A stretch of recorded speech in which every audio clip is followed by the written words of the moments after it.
One of the outstanding scholars of this age, and now my remarks are directed particularly to Pakistan.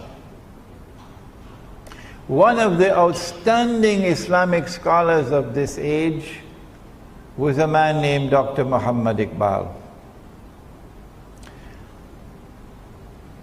I recognize him as a great scholar, and I recognize him as a great poet. Unfortunately, my knowledge of the Farsi language and the Urdu language is not good enough to appreciate the beauty of his poetry. But I don't have any problems with his poetry. What the problem that I have is with what he has written in the English language.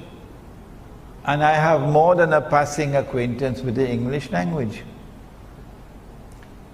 Dr. Iqbal argued in a book which he published entitled The Reconstruction of Religious Thought in Islam, which most Pakistanis have not read.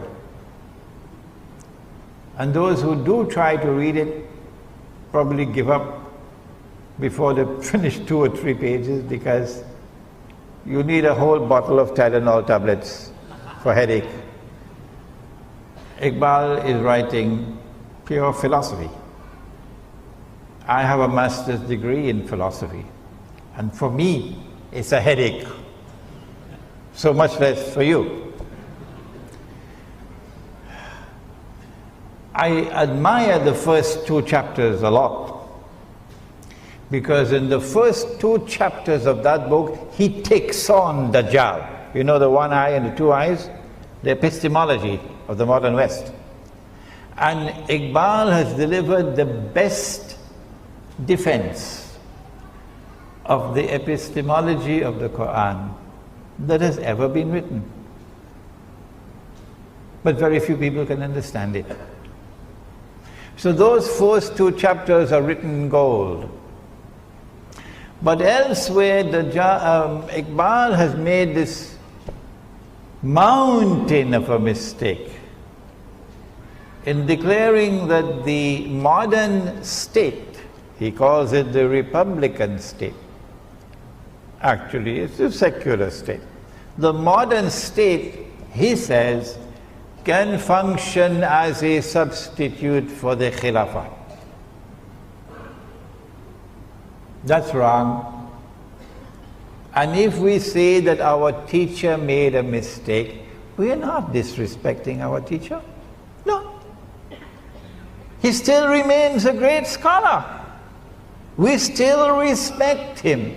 We are not disrespecting him when we say that Iqbal has made a mountain of a mistake in declaring that the modern secular state with its parliament can be a substitute for the Khilafah. Iqbal then compounded that error by agreeing with Ibn Khaldun that all the ahadith on Imam al-Mahdi are all fabricated.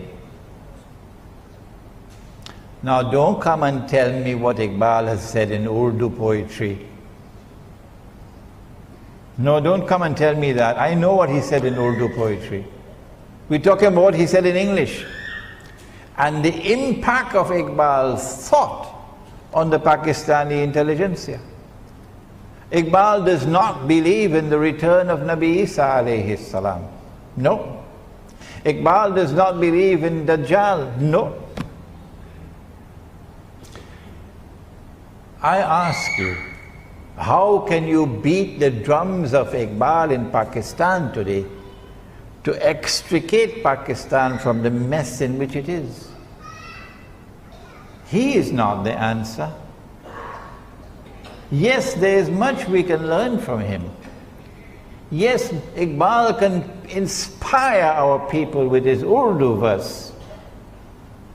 But Iqbal in English is not the guide to take the Pakistani people out of the awesome predicament in which they are.